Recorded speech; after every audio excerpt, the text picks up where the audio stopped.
નમસ્કાર ગુજરાત દેશ દુનિયાના અને ગુજરાતને લગતા તમામ મોટા સમાચાર જોવા માટે મિત્રો ચેનલને સબસ્ક્રાઇબ કરી દેજો। આજના પ્રથમ સમાચારની વાત કરવામાં આવે તો જીરું ખેડૂતોને મોટા સમાચાર મિત્રો, એટલે કે જીરું હવે સોનું બની શકે છે, પરંતુ ખેડૂતોને વેપારીઓ પાસેથી માલની તંગી એવા વહેલા છે કે ચીનમાં ભારે વરસાદ જીરા પાકને 40% જેટલું નુકસાન થયું છે, જેના પગલે ભારતમાંથી માગ વધે તેવી પૂરી સંભાવના છે। એકલા ભારતની વાત કરીએ તો 45 થી 55 લાખ બોરી જીરું જરૂરિયાત છે, જો કે આ વર્ષ 34 થી 45 લાખ બોરીની ખાસ થવાનો અંદાજ છે મિત્રો। તે ખૂબ જ મોટા સમાચાર આવી રહ્યા છે। ત્યારબાદ મિત્રો બીજા મોટા સમાચારની વાત કરવામાં આવે તો ખેડૂતોએ પોતાનું દુઃખ વ્યક્ત કર્યું છે, એટલે કે મિત્રો ખેડૂતોએ જણાવ્યું છે કે ભાગ્યાત ખેતી સરકાર જાહેર કરેલી રાહત પેકેજ ખૂબ જ ઓછું કહેવામાં આવે છે, કારણ કે જે ભાગ્યાત ખેતી પાછળ ખર્ચા પણ વધુ થાય છે, તેમજ ખૂબ જ મહેનત પછી આ પાક તૈયાર થાય છે, તેમજ અત્યારે જે પરિસ્થિતિનું નિર્માણ થયું છે તે પ્રમાણે તો સહાય તો ફક્ત ખેતરની સફાઈ કરવાની જ ખર્ચા થઈ જાય છે મિત્રો, તેવી પરિસ્થિતિ છે। તે ખૂબ જ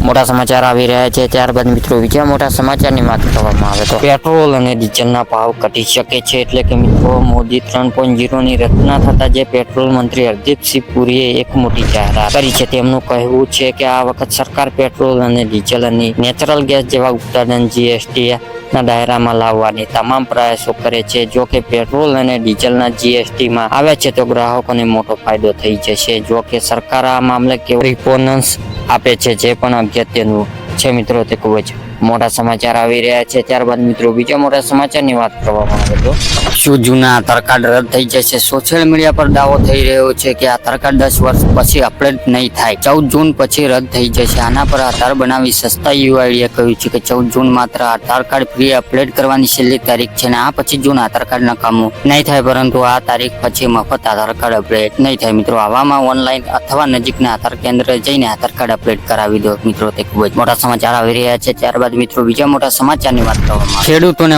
લોન માફ, એટલે કે મિત્રો ખેડૂતો દેવા માફી લઈ મોટા સમાચાર સામે આવે છે કે મોદી સરકાર જ્યારે 2004 ના વર્ષમાં જ્યારે આ સત્તા ઉપર આવ્યા ત્યારે એમને કીધું હતું કે 2023 સુધી ખેડૂતોને આવક બમણી કરી દેવાની ડુંગળી અને ખેડૂતોને સંપૂર્ણ દેવા માફ કરવામાં આવશે, અને મોદી સરકારે આ વચન આપ્યું હતું। કહેવામાં આવે છે કે મોદી સરકારનું વચન ખૂબ જ અનુરૂપ હોય છે, અને મોદી સરકાર વચન આપે તે વચન ક્યારેય ખોટું જતું નથી, પરંતુ આ વચન લક્ષ્ય હજી સુધી પૂરું થયું નથી। 2023 ખેડૂતોને આવક બમણી કરી દેવાની વચન આપી છે મિત્રો। તે ખૂબ જ મોટા સમાચાર આવી રહ્યા છે। ત્યારબાદ મિત્રો બીજા મોટા સમાચારની વાત કરવામાં આવે તો ટીવી રિફ્રિજરેટર સસ્તા, એટલે કે હવે લોકોને ટીવી રિફ્રિજરેટર મોબાઈલ ફોન ખરીદવા માટે વધારે પૈસા ખર્ચવાની જરૂર નથી। વાસ્તવમાં નાણાં મંત્રાલયે જીએસટી હેઠળ આવરી લેવામાં આવતી ઘરેલું ઉત્પાદન અને મોબાઈલ ફોન્સ માટે ટેક્સ દર ઘટાડવાનો નિર્ણય કર્યો છે, અને આ સાથે લોકોને મોબાઈલ, ટીવી અને ફ્રીજની ખરીદીને કરીને મોંઘવારીમાંથી રાહત મળવાની નવી પરોક્ષ કરી છે, અને પ્રાણી તરીકે જીએસટી સોમવાર 7 વર્ષ પૂરા થયા છે મિત્રો। તે ખૂબ જ મોટા સમાચાર આવી રહ્યા છે।